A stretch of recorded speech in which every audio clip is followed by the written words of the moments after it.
Hello student, তোমরা যারা ক্যালকাটা ইউনিভার্সিটির আন্ডারে থার্ড সেমিস্টারের ছাত্রছাত্রী আছো এবং তোমাদের শিক্ষাবিজ্ঞান সাবজেক্টটা মাইনর সাবজেক্ট হিসাবে আছে, তোমাদের জন্য আজকের ক্লাসটা খুবই গুরুত্বপূর্ণ।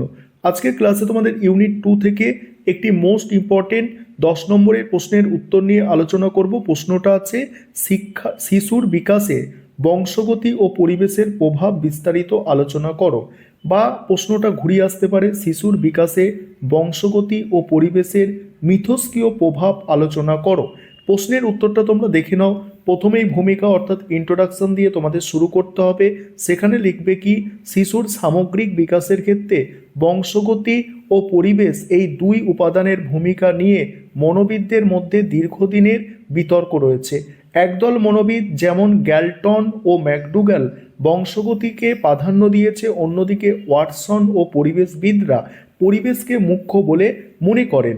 তবে আধুনিক শিক্ষাবিজ্ঞানে স্বীকার করা হয়েছে যে শিশুর ব্যক্তিত্ব ও আচরণের কোনো একটি বিশেষ উপাদানের ফল নয়, বরং বংশগতি ও পরিবেশের পারস্পরিক মিথস্ক্রিয়ার ফল। এবার হচ্ছে দেখো বংশগতির ভূমিকা। বংশগতি হলো সেই জৈবিক প্রক্রিয়া যার মাধ্যমে পিতামাতার শারীরিক ও মানসিক বৈশিষ্ট্যগুলি সন্তানের মধ্যে সঞ্চালিত হয়। শিশু তার জন্মলগ্নে যে সম্ভাবনাগুলো নিয়ে পৃথিবীতে আসে তার বংশগতির দান। শিশুর গায়ের রং, চোখের গঠন, উচ্চতা এবং বুদ্ধাঙ্ক অনেকাংশে বংশগতির দ্বারা নির্ধারিত হয়। এই প্রসঙ্গে মনোবিদ উডওয়ার্ড যথার্থই বলেছেন, বংশগতি শিশুর ক্ষমতার ঊর্ধ্বসীমা নির্ধারণ করে দেয়।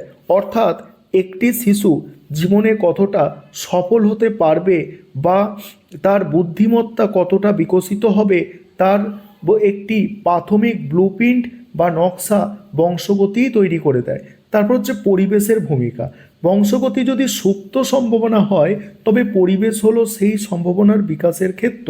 পরিবেশ বলতে শিশুর চারপাশের প্রাকৃতিক, সামাজিক ও মানসিক অবস্থাকে বোঝায়। পরিবেশের শিক্ষা, বিদ্যালয়ের পরিবেশ আর সহপাঠী এবং সমাজের প্রভাব শিশুর আচরণের পরিবর্তন ঘটায়।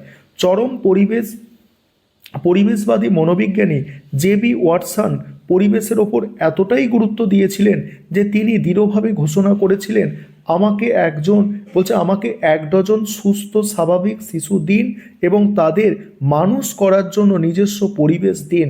আমি তাদের ইচ্ছা মতো যে কোনো বিশেষ শ্রেণীতে পরিণত করতে পারি, যেমন চিকিৎসক, আইনজীবী, এমনকি ভিখারিতেও পরিণত করতে পারি। এবারে পরের পয়েন্টটা দেখো, বংশগতি ও পরিবেশের পারস্পরিক সম্পর্ক। এই পয়েন্টটা এবং বাকি অংশটুকু আলোচনা করব। তার আগে যে বিষয়টা তোমাদের বলার আছে, তোমাদের জন্য অনলাইন কোচিং ক্লাস চলছে। তোমরা যদি কেউ পেড ব্যাচে অ্যাডমিশন নিতে ইচ্ছুক থাকো বা আমাদের স্টাডি মেটেরিয়াল পারচেস করতে চাও, তাহলে তোমরা স্ক্রিনে দেওয়া নম্বরে যোগাযোগ করতে পারো। এবার বংশগতি পরিবেশের পারস্পরিক সম্পর্ক এটা বোঝো। আধুনিক মনস্তত্ত্ব অনুযায়ী বংশগতি ও পরিবেশ একে অপরের পরিপূরক। এদের সম্পর্ক যোগফলের নয়, বরং গুণফলের। অর্থাৎ বিকাশ সমান সমান বংশগতি গুণ পরিবেশ। উদাহরণস্বরূপ বলা যায়, একটি ভালো বীজ যদি উর্বর মাটি, উপযুক্ত জল বাতাস না পায়, তবে তার থেকে ভালো গাছ জন্মায় না। অর্থাৎ এখানে একটি ভালো বীজ মানে উন্নত বংশগতি, আর উর্বর মাটি ও উপযুক্ত জল বাতাস মানে ভালো পরিবেশ। ঠিক আছে, ঠিক তেমনই উপযুক্ত পরিবেশ পেলেও যদি শিশুর জন্মগত মানসিক ক্ষমতা অত্যন্ত কম থাকে, তবে তা কাঙ্ক্ষিত বিকাশ সম্ভব নয়। ম্যাকাইভার ও পেজ এর মতে জীবনের প্রতিটি ঘটনাই বংশগতি ও পরিবেশের যৌথ ফল। এবার কি বলা হচ্ছে দেখো, দৈহিক ও মানসিক বিকাশের প্রভাব। শিশুর দৈহিক গঠন যেমন উচ্চতা বা রক্তের গ্রুপ নির্ধারণে বংশগতির প্রভাব বেশি, কিন্তু সেই দেহের পুষ্টি ও